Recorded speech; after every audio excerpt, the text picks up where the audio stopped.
fanfare for the Queen as the Diamond Jubilee Tour comes to Exeter. Hello, good afternoon. We're live at Exeter University, where the Queen and the Duke of Edinburgh are currently having lunch in the Great Hall behind me. They're enjoying the finest of local produce, as you'd expect, and later in the programme we'll have an exclusive preview of how that lunch was put together. As we've just heard, the Queen's arrival here was greeted by a special fanfare which was written by the music director here at Exeter University and performed by the university's brass ensemble. And amongst other things, the Queen is here to officially open the brand new £48 million Forum building. But it's been a busy day which started in Somerset and also included a visit to Princesshay here in Exeter, as David George reports. Crowds gathered in the main streets of Exeter throughout the morning for a glimpse of the Queen. In the event, she arrived half an hour late, but nobody seemed to mind.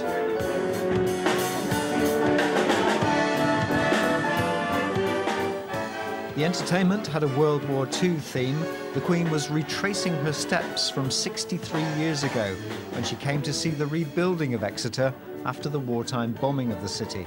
Princesshay is named after the then Princess Elizabeth. Amongst the crowds, a group of especially invited guests who were all here for that 1949 visit. Absolutely fabulous. Such an honour to be presented to the Queen, and it's just amazing. It really is. I still can't believe that it's actually happened. What did she say to you? So you were here? And I said, yes, ma'am. And I explained how I climbed onto the roof of the shed in order to get a glimpse of Her Majesty at that time. You didn't need to climb onto any shed today, did you? Not today, no. My goodness, yes. The Queen then went on to Exeter University, where she's opening the multi-million-pound Forum Centre.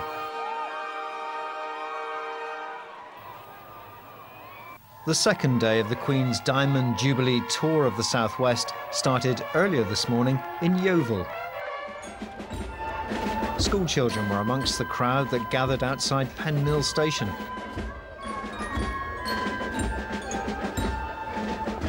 From there, the royal convoy set off on the short journey to Ninesprings Country Park, the next stop on the tour. Hundreds of people were there to welcome the Queen and Prince Philip as she toured stalls and exhibitions at the park, which is owned by South Somerset District Council. Back outside, a whole row of posy presentations. David George, BBC Spotlight. Well, as I mentioned, the Queen and the Duke of Edinburgh are currently having lunch in the Great Hall behind me. Some 250 people from right across the southwest have been invited to join the Queen for lunch today. People from all walks of life who've worked tirelessly for their local communities. There are also representatives from the sports area, the arts of the southwest, farming, and also the armed forces. Now, earlier I was given a chance to have a quick look round the Great Hall. I can tell you all the tables, which are beautifully decorated, are named after local rivers in the southwest. In case you're wondering, the Queen is sitting at the River Exe table. But first thing this morning, I was given an exclusive preview of the royal menu. Well, it's just after 9 o'clock, another 4 hours before the Queen sits down to lunch at Exeter University, but already the kitchens here are a hive of activity. Dessert is well underway, and Richard is in charge of desserts. So what's on the menu for the Queen today? Well, the brief today was to celebrate the local produce of Devon and Cornwall, and what better way than to put a cream tea on the dessert.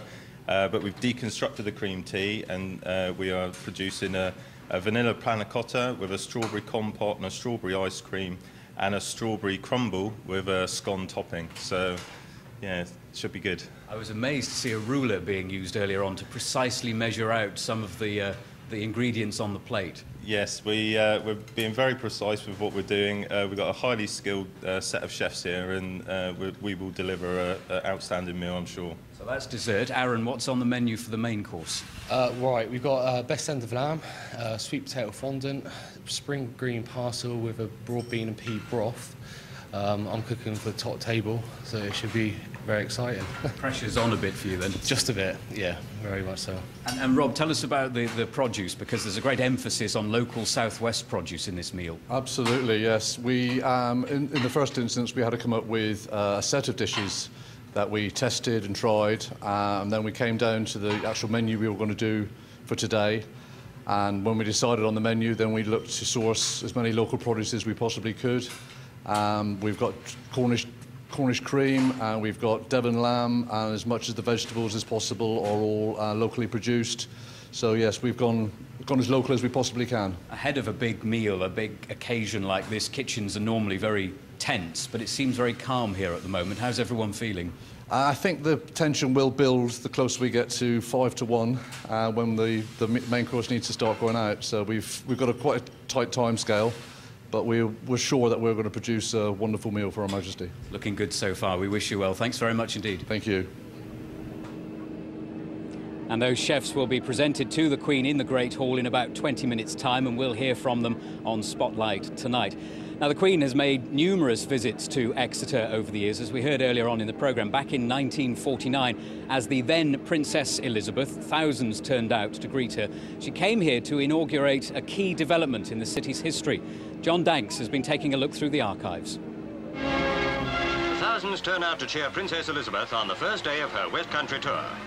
The Princess's visit marks the start of the city's rebuilding programme. Princesshay was named after Princess Elizabeth, as she was then. The new precinct would regenerate an area destroyed by German bombers in the Second World War. Future generations may see where the rebuilding of Exeter began. In 1956, and now as monarch, Queen Elizabeth and the Duke of Edinburgh came to Exeter University. It had received its charter only a year previously. Her Majesty was there to unveil the foundation stone of the Queen's building. Smartly dressed students looked on, eager to catch a glimpse of the Queen. But what is it like to actually meet her? Barry Butt works for Guide Dogs for the Blind in Exeter. The Queen visited their former premises at Cleeve House in 1998. I was very lucky that she actually spoke to me. She came up to me and she asked if my dog was very useful to me and how he helped me. And for me, that was quite an honour. She has this very, very unique way of making people feel very special. And I think you can be in a crowd of people and she makes you feel like you're the only one that she's interested in. And that's a really, really good feeling. Her Majesty the Queen has just arrived here in front of Exeter Cathedral. The Golden Jubilee tour of 2002 brought great excitement to the city and a golden opportunity for some. I just remember the day being quite scary, but at the same time quite exciting, knowing that we're going to perform for the Queen. Georgina Pavey was just 16 at the time and one of a group of dancers performing for the Queen inside the cathedral. The Queen is about to enjoy a performance by the Devon Youth Theatre Group. We had to move the whole entire dance across because of where the Queen was about to sit. We didn't want to end up having to change our dance because obviously the Queen's sat there in front of us.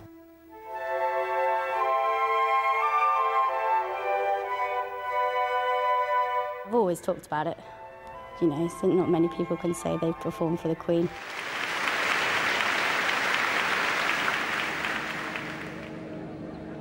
Well, lots of memories there, and there are more memories of the Queen's visits to the southwest in a special programme on BBC One this Sunday, presented by the BBC's former royal correspondent Jenny Bond, who's with me now.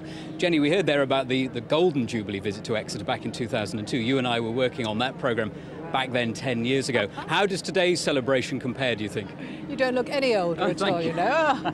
Well, from what I've seen of today's celebration, there's enormous enthusiasm for the Queen, and I think that is great, because back in 2002, as you know, there was a lot of tension about whether the Golden Jubilee was going to be a damp squib. Would people turn out? It had been a difficult year. Princess Margaret had died, the Queen Mother had died, we'd had the Diana years. It was, pretty turbulent, but in the end, it started down here, and by the end of that first day, we all felt people had turned out in their thousands. It was going to be all right. And now it's just obviously all right. Remarkable scenes here today. They're talking about something like 10,000 people on this campus, and a glorious day as well. That's brilliant, and it's particularly lovely, I think, to talk to some of the young people and find out whether they really are enthusiastic about the monarchy.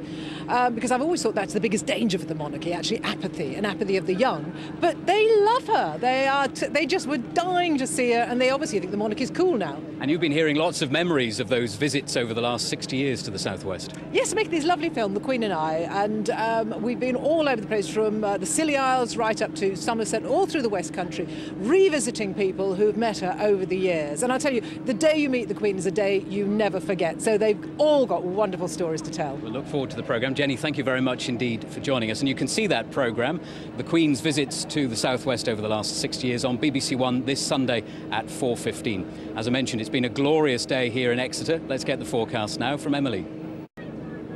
Thank you very much indeed, Emily. Well, as the Queen and the Duke of Edinburgh finish their lamb, followed by deconstructed Devon cream tea, they'll leave here in a few minutes' time. We'll be back here tonight with full coverage of the day's events and meeting some of the people who've been presented to the royal couple today. In the meantime, coverage continues now on BBC Radio Devon, and we'll be back here at 6:30. From all of us in Exeter, good afternoon.